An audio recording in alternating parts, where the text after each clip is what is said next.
نصرت عطا فرما۔ تو یہ آزمائش ایمان کی شرط ہے۔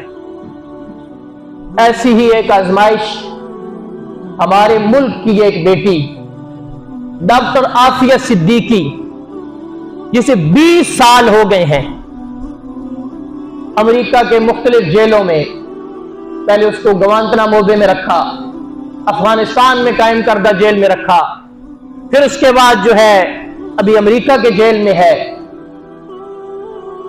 آج سے 2-3 دن قبل ان کی بہن ڈاکٹر فوزیہ صدیقی صاحبہ نے ان سے ملاقات کی، 20 سال کے بعد ملاقات ہوئی۔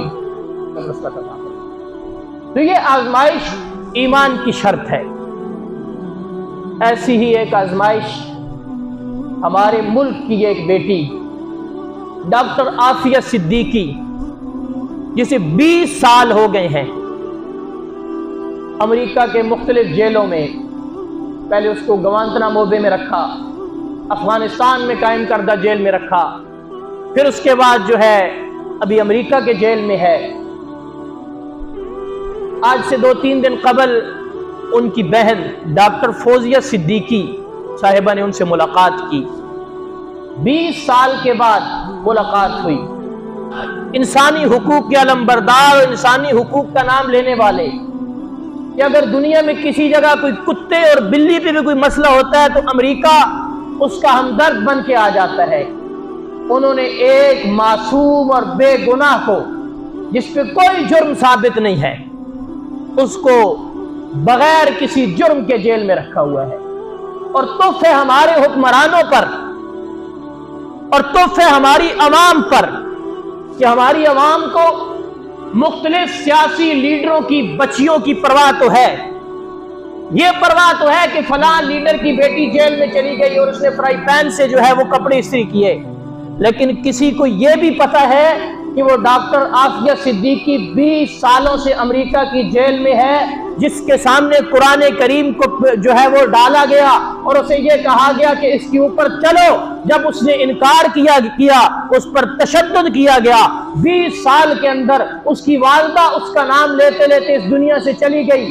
آج جب 20 سال کے بعد اس کی بہن اس سے ملنے کے لیے گئی اور اس کو موقع ملا تو 20 سال کے بعد وہ یہ کہنے پہ مجبور، وہ یہ کہ پوچھ رہی ہے کہ مجھے ماں بہت یاد آتی ہے۔ اسے کیا بتائے کوئی کہ اس کی ماں تو اسے یاد کرتے کرتے دنیا سے چلی گئی ہے۔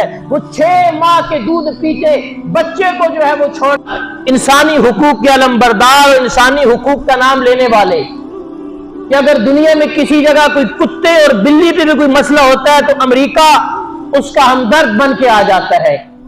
انہوں نے ایک معصوم اور بے گناہ کو، جس پہ کوئی جرم ثابت نہیں ہے، اس کو بغیر کسی جرم کے جیل میں رکھا ہوا ہے، اور تحفے ہمارے حکمرانوں پر اور تحفے ہماری عوام پر، کہ ہماری عوام کو مختلف سیاسی لیڈروں کی بچیوں کی پرواہ تو ہے، یہ پرواہ تو ہے کہ فلاں لیڈر کی بیٹی جیل میں چلی گئی اور اس نے فرائی پین سے جو ہے وہ کپڑے استری کیے، لیکن کسی کو یہ بھی پتا ہے کہ وہ ڈاکٹر عافیہ صدیقی 20 سالوں سے امریکہ کی جیل میں ہے، جس کے سامنے قرآن کریم کو جو ہے وہ ڈالا گیا اور اسے یہ کہا گیا کہ اس کے اوپر چلو۔ جب اس نے انکار کیا اس پر تشدد کیا گیا۔ 20 سال کے اندر اس کی والدہ اس کا نام لیتے لیتے اس دنیا سے چلی گئی۔ آج جب 20 سال کے بعد اس کی بہن اس سے ملنے کے لیے گئی اور اس کو موقع ملا تو 20 سال کے بعد وہ یہ کہنے پہ مجبور، وہ یہ کہ پوچھ رہی ہے کہ مجھے ماں بہت یاد آتی ہے۔ اسے کیا بتائے کوئی کہ اس کی ماں تو اسے یاد کرتے کرتے دنیا سے چلی گئی ہے۔ وہ 6 ماہ کے دودھ پیتے بچے کو جو ہے وہ چھوڑ۔ پھر ایک اور بات یہاں پہ بتاؤں، یہ مارچ کا مہینہ آتا ہے، 8 مارچ کو بہت ساری آپ کو عورت حقوق کے نام پہ بے غیرت اور جو ہے مادر پدر آزاد عورتیں باہر نظر آئیں گی، لیکن کبھی ان سے پوچھا ہے کہ ڈاکٹر عافیہ صدیقی بھی ایک عورت ہے، اس کے حق میں آواز کیوں نہیں ہے؟ اس کے لیے حقوق نسواں کیوں نہیں ہے؟ اس لیے کہ جہاں سے ان کو فنڈ ملتا ہے وہاں سے ان کو لگام بھی ملتا ہے کہ کہاں پہ بات کرنی ہے. انہوں نے صرف اسلام کے خلاف بکواس کرنی ہے.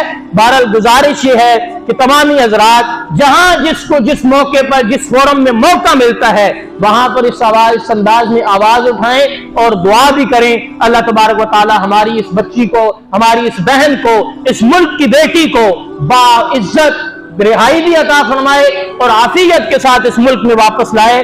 اور اسی لیے میں نے عرض کیا کہ ایمان جو ہے وہ اس کی آزمائش ہوتی ہے ایمان والوں پر, تو گویا کہ اس کا ایمان بھی بہت مضبوط تھا جو اتنی بڑی آزمائش ہے.